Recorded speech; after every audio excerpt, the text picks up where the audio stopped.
Qué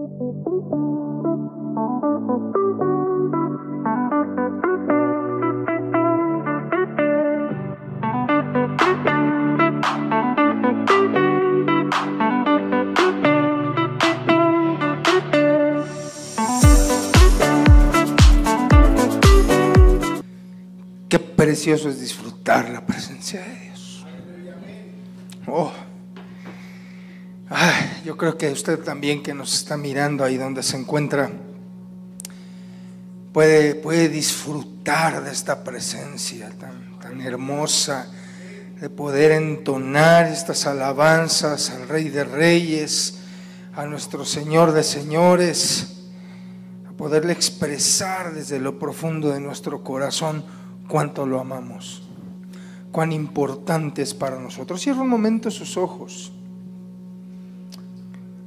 Toma un tiempo para elevar lo que hay en su corazón a Dios. Tú eres Rey, tú eres Señor. Por lo que hiciste, es que hoy podemos tener la seguridad de la salvación. Por lo que hiciste por nosotros. Oh, podemos acercarnos hoy a ti para alabar tu nombre, para exaltarte todavía con esta libertad, en la que podemos venir y decirte cuánto te amamos.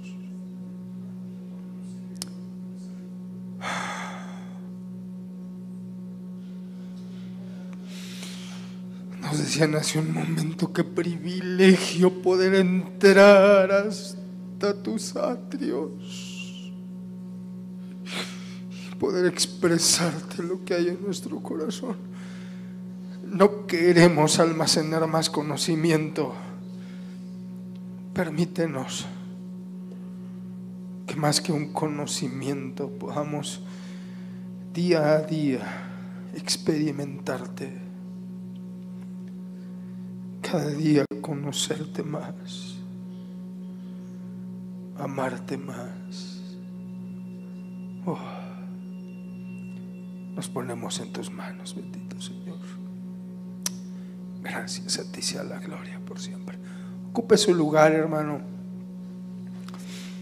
Ayer iniciamos viendo este pasaje de Primera de Pedro en el capítulo 1, versos 1 y 2, y vimos estas palabras que dan ánimo a los creyentes que están siendo atribulados. Platicábamos también que como se van dando las cosas en el mundo, no es exclusivo de nuestro país, es del mundo entero. Como se van dando las cosas en el mundo, no tardamos.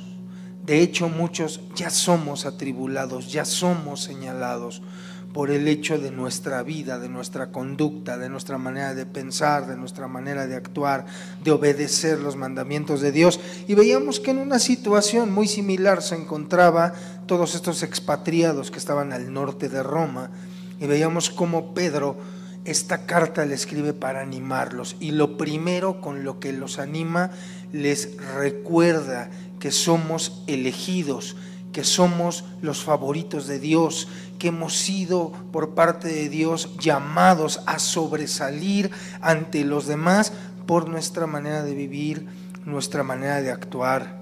Veíamos que también a través del Espíritu Santo, ¿qué hace con nosotros? Nos santifica, nos purifica, nos limpia. Y sigue diciendo aquí, Primera de Pedro 1:2, elegidos según la presencia de Dios Padre en santificación del Espíritu, y esta parte importante, para obedecer. Muchos de nosotros presentamos el Evangelio de Cristo en la parte que más gusta y que más llama la atención. Vemos a personas con alguna necesidad, la que sea una necesidad económica, sea una necesidad de salud, sea una necesidad en el matrimonio, con los hijos, la necesidad que sea. ¿Qué le decimos? Yo conozco a un Dios que te puede ayudar. ¿Verdad que sí? Así presentamos el Evangelio. ¿Es malo? No, no es malo. No es incorrecto, porque tenemos a un Dios que puede ayudarles en su necesidad. Pero pocos de nosotros nos detenemos a presentar el Evangelio para decirle: yo tengo un Dios que te puede ayudar en tu necesidad, y lo que tú necesitas es obedecer su palabra. Y entonces tenemos a mucha gente, dicen que un perdido va a todas, ¿verdad? Entonces, mucha gente que escucha, hay una campaña de sanidades y entonces la gente se aglomera. En una ocasión me tocó a mí estar en una campaña de sanidades en lo que fue la antigua Arena México. Los que algún día fueron ahí a ver algún espectáculo, pues se daban luchas libres, se daban algunos conciertos, ahí inclusive hubo eventos cristianos, ahí hubo algunos congresos que el hermano Marcos Witt dirigía. Reconoceremos que es un lugar grandísimo, no como el actual, pero sí muy grande. Y cuando hicieron la campaña para una noche de milagros, yo recuerdo que llegué con mi papá y el lugar estaba más que lleno. A nosotros nos tocó hasta la parte de arriba en los balcones donde ya no hay sillas. Y aún ahí tuvimos que agarrar un lugar muy lejano de donde estaba la tarima principal para poder escuchar la palabra de Dios y para poder estar en el tiempo de los cantos. Muchísima gente acudió, porque el llamado es: tengo un Dios que sana. ¿Y qué cree que hizo Dios? Hizo una cantidad de milagros que, de veras, hermano, más de 20 personas sacando alterones de sillas de ruedas, de muletas, de bastones, de gente que, viniendo con parálisis, con problemas, Dios la sanó. ¿Sabe qué fue lo más asombroso de ese día? Una mujer que pasa con un bebé de pocos meses de nacido. Digo, paleros hay muchos, pero ¿cómo puede controlar que un bebé le griten y el bebé ni se inmute ni haga absolutamente nada? En los brazos de la madre, gritándole por atrás el predicador, y el niño ni se movía. Empezaron a hacer ruido con los instrumentos y el niño ni le importaba.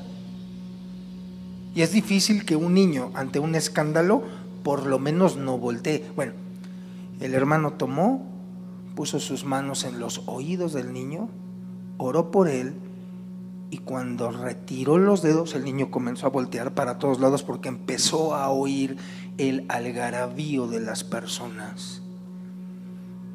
Y cuando su madre le habló, volteó por primera vez a ver quién era su madre. ¿Se imagina eso? Fue la locura, Fue la locura en ese lugar.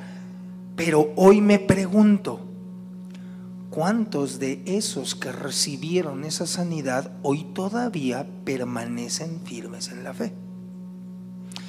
En este lugar Dios ha hecho grandes milagros en el transcurso del tiempo. Los que ya tenemos tiempo aquí hemos sido testigos de lo que Dios ha hecho y a quienes ha sanado y en milagros que ha realizado, y muchos de ellos hoy no están. y no porque hayan muerto, sino porque se alejaron de Dios. En mis 49 años de vida, Dios me ha permitido ver grandes cosas, grandes cosas. Nosotros teníamos un vecino de ahí, de los edificios de la unidad Kennedy, que empezó a venir a este lugar, y Dios empezó a tocar su corazón, y Dios empezó a tocar su vida. Y en una ocasión que fuimos a la iglesia de Betania, él andaba con un bastón porque fue acuchillado y lastimado de sus piernas por los cuchillazos que le pusieron para asaltarlo, porque él trabajaba en Televisa y ganaba bien. Entonces lo asaltaron, y nosotros fuimos testigos cómo ese bastón fue roto y cómo él comenzó a caminar sin necesidad de apoyarse de nada, y llegó a su casa esa noche. ¿Y qué cree? Siempre lo esperaban abajo porque él tenía que subir escaleras. Y en esa ocasión llegó, abrió, se metió, subió las escaleras, lo que él no podía hacer, y llegó a aquel lugar y le dijeron: ¿y tu bastón? No, ya lo rompimos, porque ya Dios me sanó. ¿Qué Dios me sanó? Ni qué Dios me sanó. Y le fueron a comprar el siguiente día otro bastón. Y lo único que sucedió es que este hombre dejó de buscar a Dios y tuvo que regresar otra vez a la necesidad de recurrir a un bastón, cuando él mismo, además de haber caminado, además de haber subido las escaleras por sí mismo, lo que no podía hacer sin la ayuda de ese bastón. Y pregunto, un Dios al que presentamos, pero que la gente solamente lo quiere para saciar su necesidad, la gente está recibiendo incompleto el mensaje.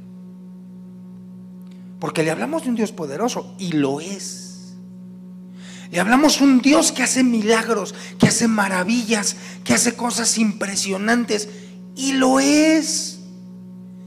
Pero ayer hablábamos de un pasaje: el que persevere hasta el fin será salvo.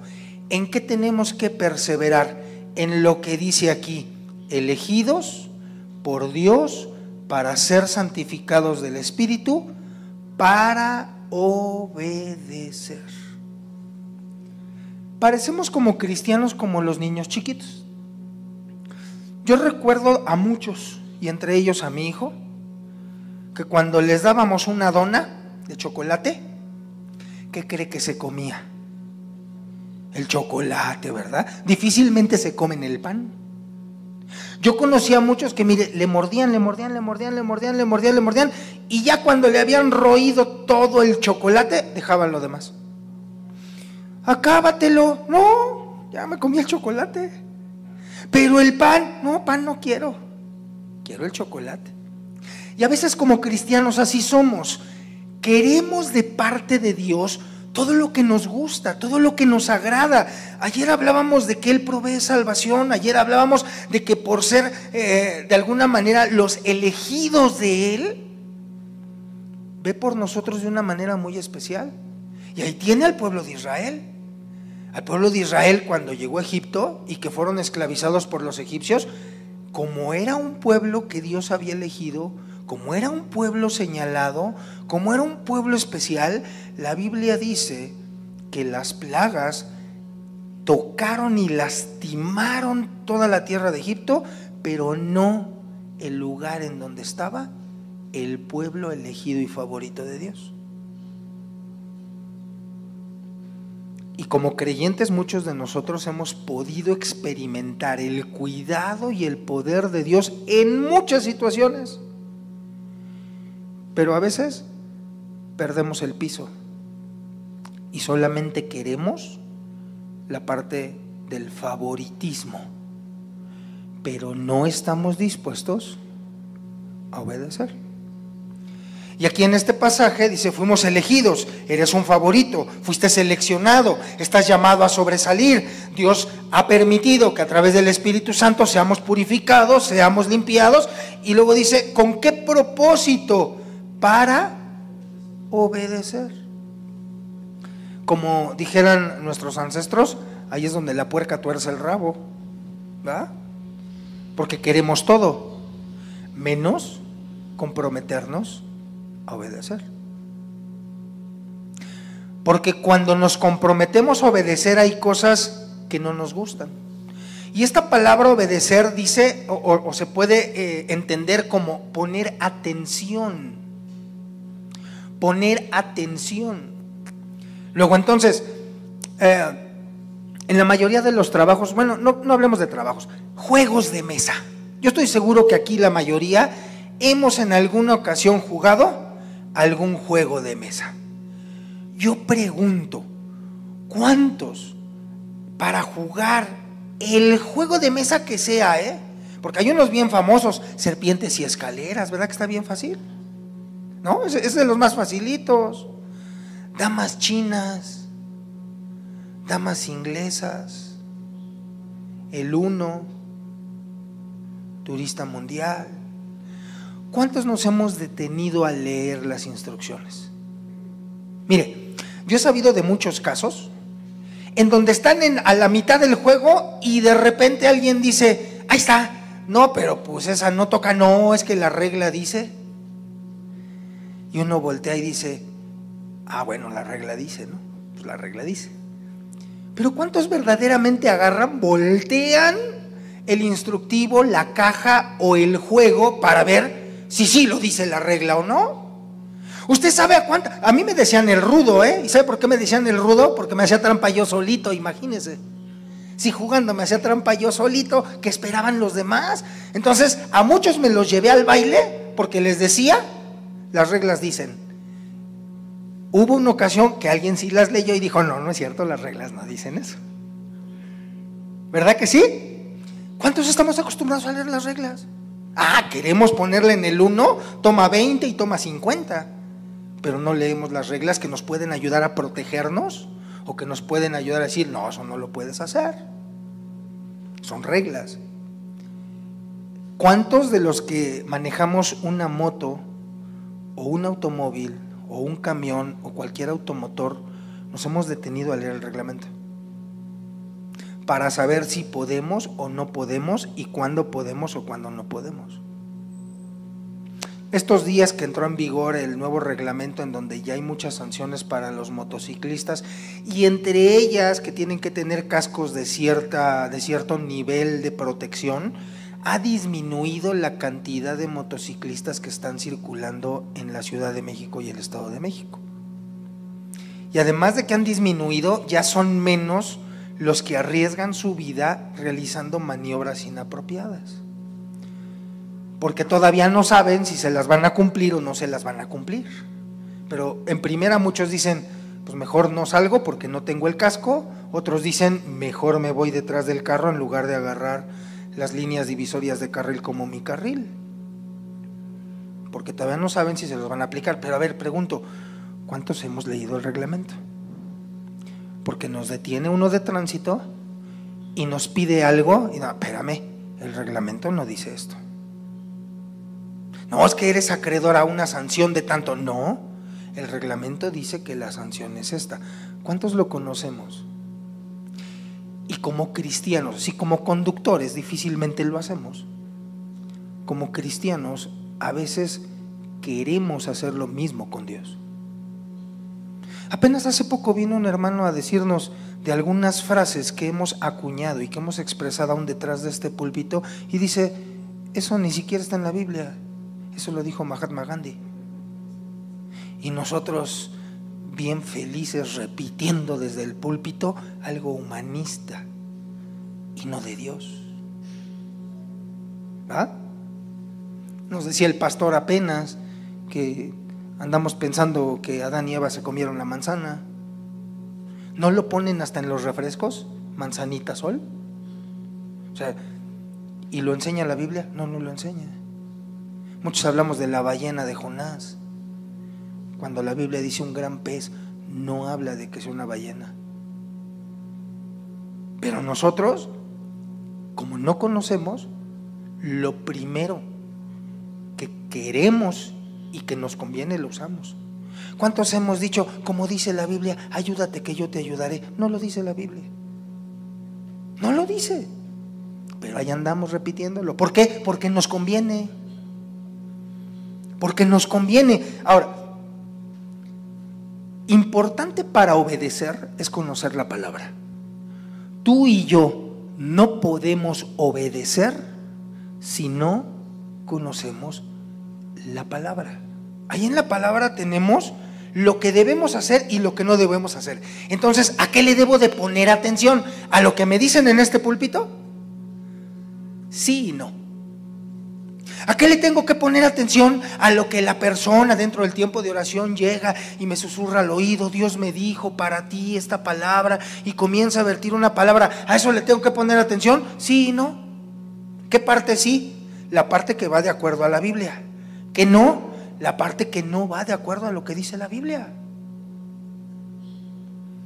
Pero nosotros preferimos escuchar al que predica aquí enfrente, aunque se equivoque.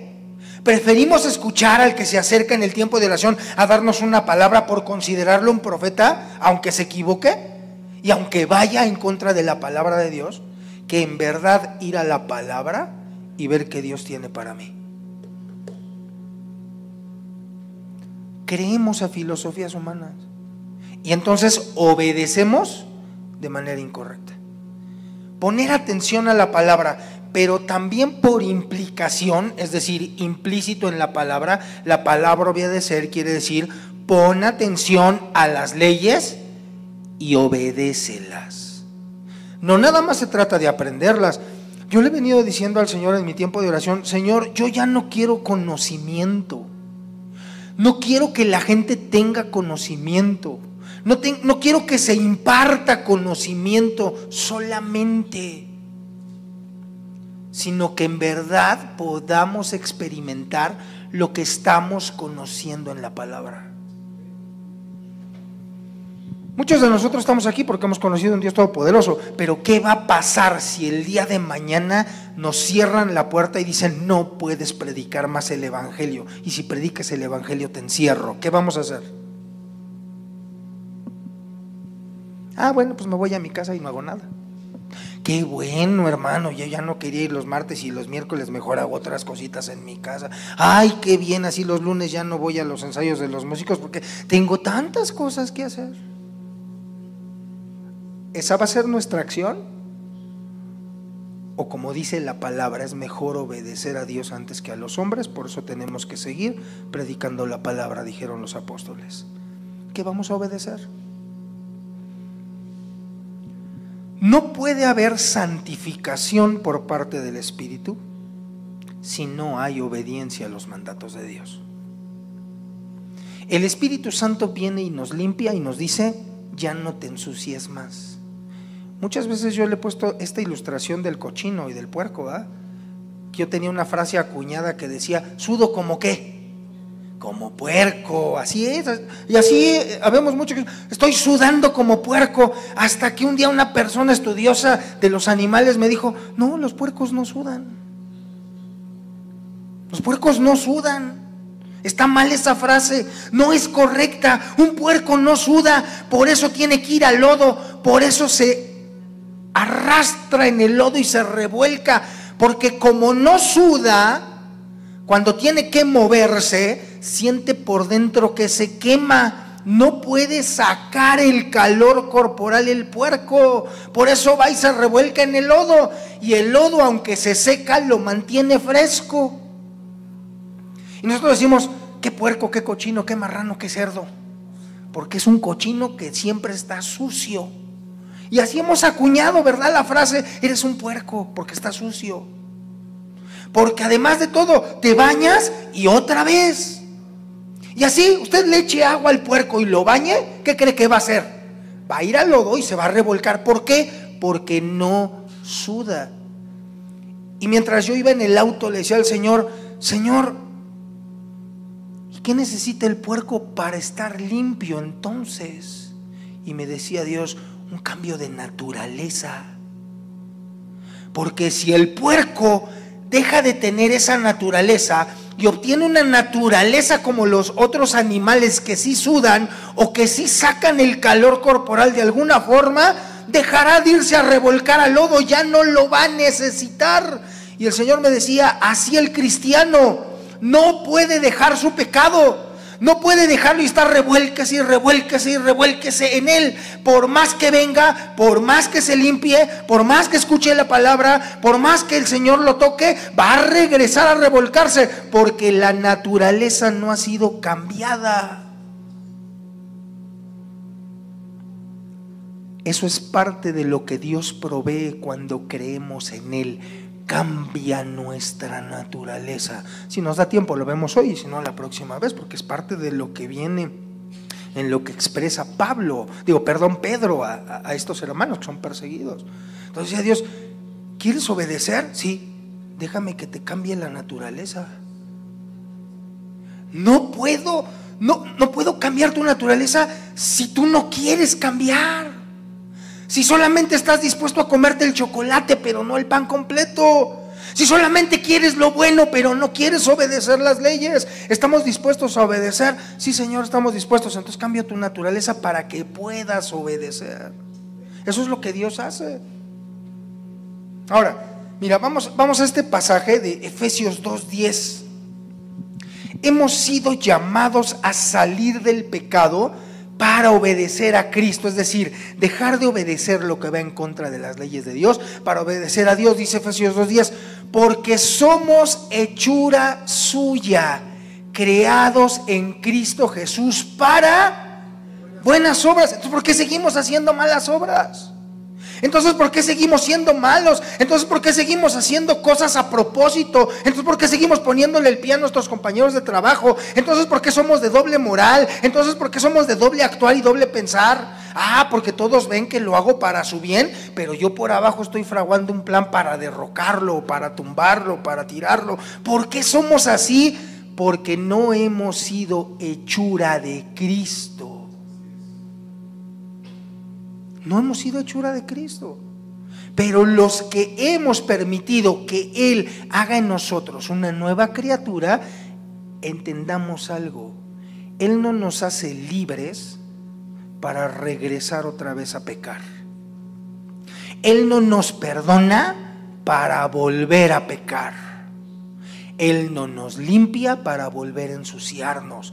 Él dice: yo te hago una nueva criatura para que hagas buenas obras, las cuales, estas buenas obras, Dios las preparó de manera anticipada para que anduviésemos en ellas, es decir, para que las practiquemos. Para que las practiquemos. Ayer veíamos un listado, ¿verdad? Y en la Escritura encontramos muchos otros más en donde dice todo lo bueno, todo lo honesto, todo lo justo, todo lo puro, todo lo santo, todo lo de buen nombre. En esto pensada, de esta manera actuar, de esta manera tienes que ser, te tienes que comportar. Bueno, hoy le tengo la parte del pan, porque es muy bonito cuando decimos yo soy alguien que Dios escogió, yo soy su favorito. Sí, pero tienes que obedecer lo que Él te pida. Así que chiste, ¿no? ¿No está el meme ahí de el Kiko? Pues así que chiste. No, pues ese es el chiste. Y a veces presentamos el evangelio en la primera parte: tengo un Dios que puede con tu necesidad, pero difícilmente llevamos a la gente a entender que para que Dios completamente haga una obra en su vida, necesita obedecer su ley. ¿De qué le sirve sacarlo del problema si al no obedecer va a volver a caer en el problema? ¿De qué le sirve que Dios haga un milagro si por no obedecer otra vez va a volver a caer en la enfermedad, en el problema, en la necesidad? De nada sirve.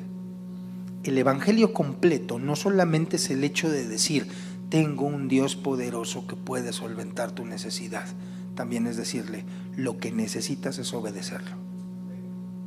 Porque Dios no pide otra cosa. ¿Qué pide? Que le obedezcamos.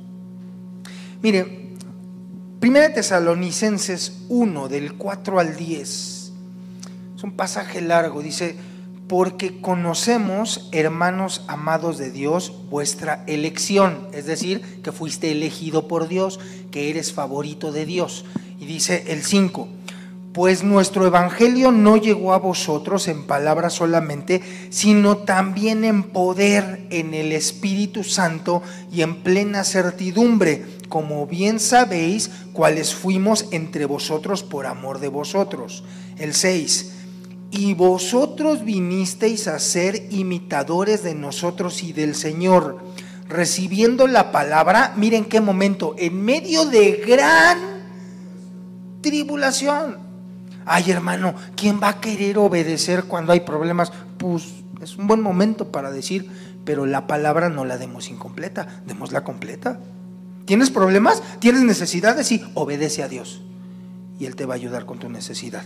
Dice, recibieron en medio de gran tribulación con gozo del Espíritu Santo. Dice el 7, de tal manera que habéis sido ejemplo a todos los de Macedonia y de Acaya que han creído.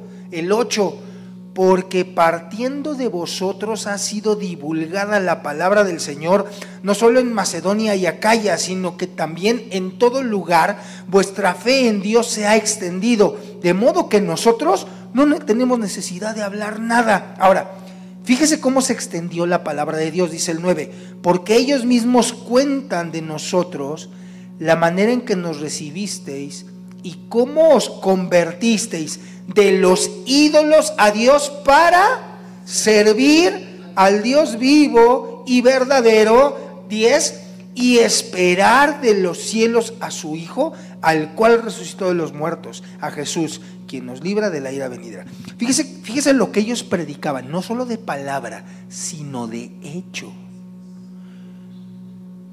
Proclamaban con un cambio. A mí me han dicho en muchas ocasiones, para ser como tú, no, gracias.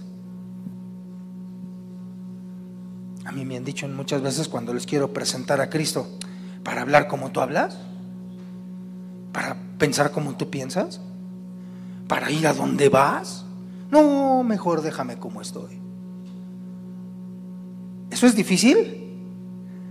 ¿Le ha pasado? ¿También a usted le ha pasado? Porque eso es duro. Aquí, mire, ni siquiera tenemos necesidad de hablar, está diciendo el apóstol.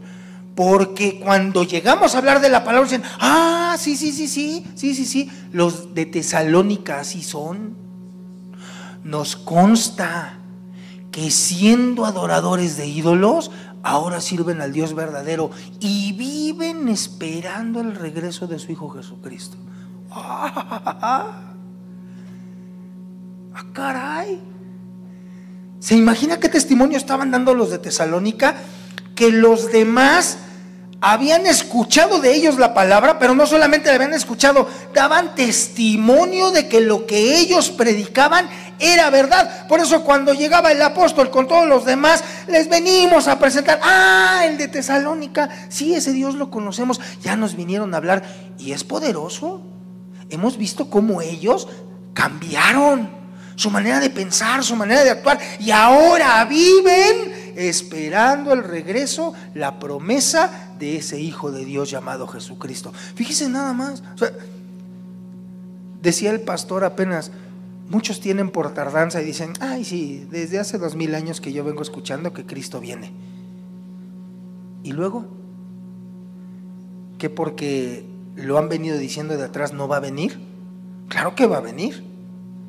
Y dice, y nos explicó el pastor, si no ha venido es porque tiene paciencia para que los que no estamos bien comencemos a arreglar las cosas y a ponernos bien y a cuentas con Dios, para que cuando Él venga podamos irnos con Él, porque el que persevere hasta el fin, ese será salvo.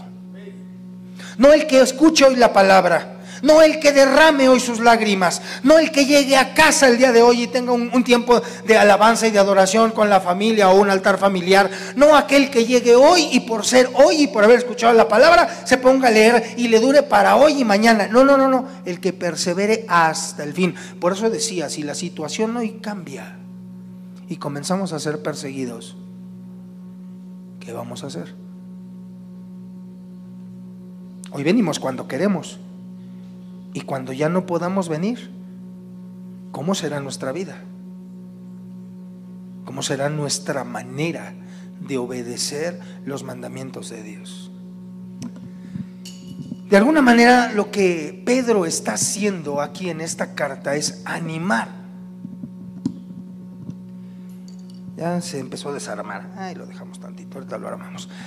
Sí, ya vi aquí el otro, mira, acá hay otro, es una gomita. Empezó a animarlos, y esto es lo primero. A ver, en un tiempo de tribulación, si algo nos puede animar, es el hecho de decir: mi vida ha sido un ejemplo para los demás. Yo estoy consciente que soy elegido y favorito de Dios, y estoy consciente de que los demás saben que lo soy. Pero iniciábamos ayer diciendo: ¿a cuántos nos pueden acusar de ser cristianos?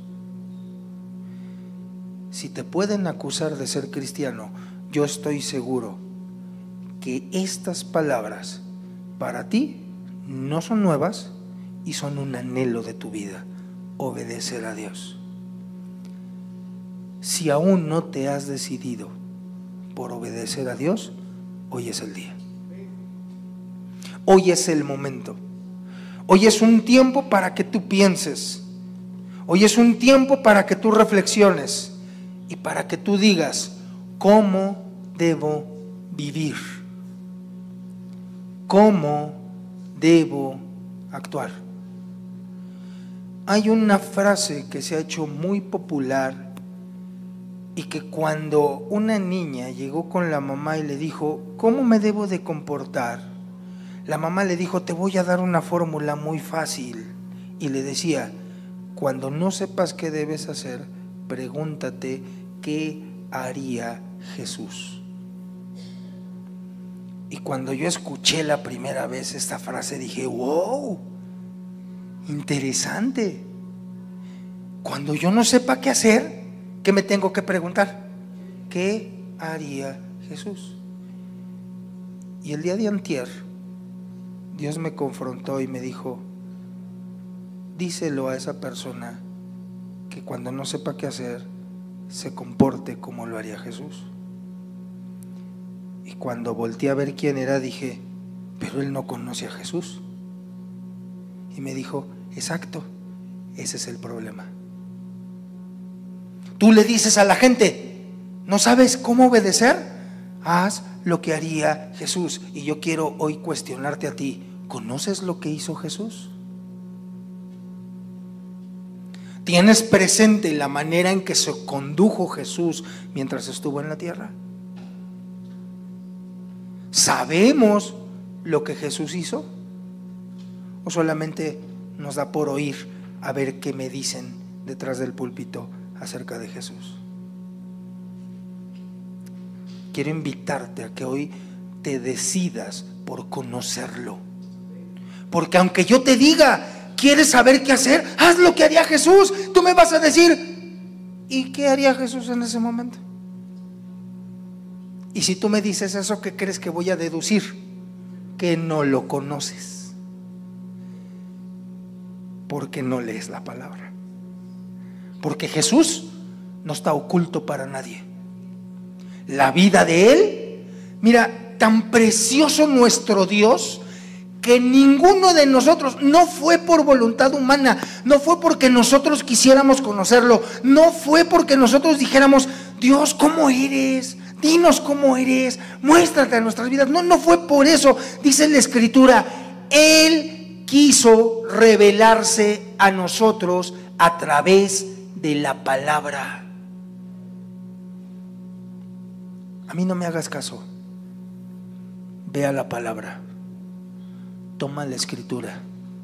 Dile al Espíritu de Dios: Espíritu Santo, háblame a través de estas palabras. Enséñame a través de estas palabras. Déjame conocer a través de estas palabras quién eres. ¿Y sabes qué va a hacer? Se va a revelar. Se va a mostrar. Te va a decir quién es. Te va a decir lo que espera de ti. Te va a decir lo que anhela de ti. Y ese es el momento para que entonces tú puedas tomar y decir: ahora sí, en esta situación, ¿qué haría Jesús?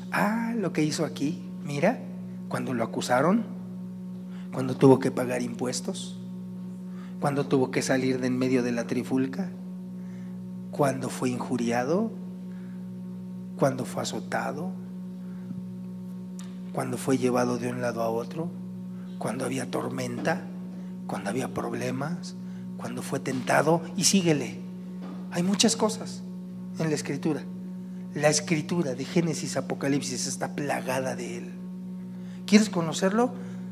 No te esperes a que llegue el próximo domingo y encuentres una palabra de alguien detrás del púlpito. No te esperes al próximo martes que puedas venir a este lugar. No te esperes hasta el miércoles que puedas acudir. No te esperes hasta la siguiente confraternidad. No te esperes hasta el siguiente evento de noche de alabanza. No te esperes hasta ningún otro momento. Llega hoy y día a día proponte encontrar a Dios en su palabra. Y te digo algo, una vez que lo encuentres y que sepas cómo te habla y que sepas la manera en que te habla, entonces va a ser bien fácil obedecer. Va a ser fácil obedecer. ¿Por qué? Porque lo vas a conocer. Vas a saber lo que le agrada. En los momentos más difíciles, algo que sostiene la vida de un verdadero creyente es entender que su vida es un ejemplo para los demás. Pueden venir problemas, pueden venir dificultades, puede haber momentos complicados, pero si tu ejemplo a los demás ha sido un ejemplo de una vida que está sometida a los lineamientos de Dios, eso te va a ayudar a mantenerte firme. Eso te va a ayudar a decir: Señor, dame fuerzas, porque esto no está fácil, pero tenemos que salir adelante. Ponte de pie. Toma un momento de reflexión ahí en tu lugar. Toma un momento para decir: ¿estoy dispuesto o no estoy dispuesto? Porque todos queremos ser los favoritos, pero ¿cuántos de los que estamos aquí como favoritos queremos obedecer a nuestro Señor? Queremos obedecer a aquel que nos seleccionó, queremos obedecer a aquel que nos escogió. Si ese es tu deseo, yo te invito a que le digas: Señor, muéstrate a mi vida. Toma un tiempo para decirle a Dios: Señor, revélame quién eres. Dime cómo piensas. Y te voy a decir algo: los problemas que están llegando a tu mente y que te dan vueltas y que no te dejan dormir, se van a ir, porque vas a encontrar lo que debes hacer en medio de ese problema. Porque las acusaciones falsas que están haciendo en tu contra te van a dejar de hostigar, porque vas a encontrar lo que Él piensa. Y aún si tú y yo hemos caído y hemos hecho algo que va en contra de las leyes de Dios, te darás cuenta que encontrarás a un Dios lleno de amor, con los brazos abiertos, que te dice: ven, ven, sigamos adelante. Conócelo, conócelo. Conoce al que te seleccionó, conoce al que te escogió, conoce al que te llamó favorito. Conócelo, conócelo, conócelo. Oh Señor, cuando hablamos de conocerte, no es solamente almacenar en nuestro cerebro conceptos de lo que tú eres, de quién eres, de cómo te conduces, sino poder experimentar lo que la palabra muestra de ti.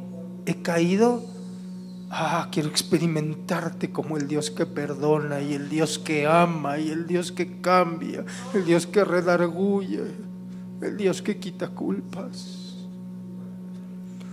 Tengo problemas, quiero experimentarte como el Dios de sabiduría, que nos indica qué hacer en estas situaciones difíciles. Tengo enfermedad, quiero conocerte como el Dios sanador, el Dios de milagros, el Dios poderoso. Hay carencia económica, quiero conocerte como el Dios proveedor, el Dios que sustenta. Y para cada una de mis necesidades Si hay soledad, si hay angustia, si hay odio, si hay tristeza, quiero conocerte como ese Dios que abraza, que reconforta, que alegra. Oh, pero quiero conocerte en esa profundidad en donde después nada ni nadie me haga dudar de quién eres. Nada ni nadie me haga dudar de lo que eres capaz. Nada ni nadie me haga dudar de que tú y solo tú eres un Dios poderoso. Concede, Señor, que la palabra pueda quedar en nuestros corazones, porque estoy seguro que en breve necesitaremos esta palabra, tenerla fresca en nuestro corazón. Sé que tú no tardas en venir y sé que la situación no será fácil para nosotros, pero permítenos mantenernos firmes y poder presentarte a ti ante los demás como lo hicieron los de Tesalónica, con un ejemplo vivo en medio de la tribulación, presentando a un Dios que cambia, que transforma, no solamente maneras de pensar, sino maneras de actuar y de vivir. Permítenos vivir como ellos, esperando el día de tu regreso. Gracias, Señor. Gracias.